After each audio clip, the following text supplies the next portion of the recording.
I think the first thing is the power of that 8 hour window. So by taking everything that you eat and compressing it into an 8 hour window, what we know is that you're probably going to get better results than if you spread it out over time.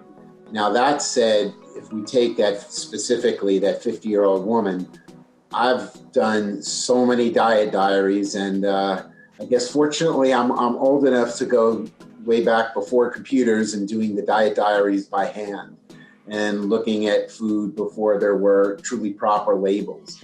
And one thing that I found from doing so many diet diaries on so many people is that with women, it's almost never, I'm trying to think if I've ever had a woman walk into the office and when we do a diet diary, the woman is eating enough protein. So I think making sure that your protein is high. And by high, I mean considerable. You know, we're talking about a gram, at least a gram per kilogram, and that's low.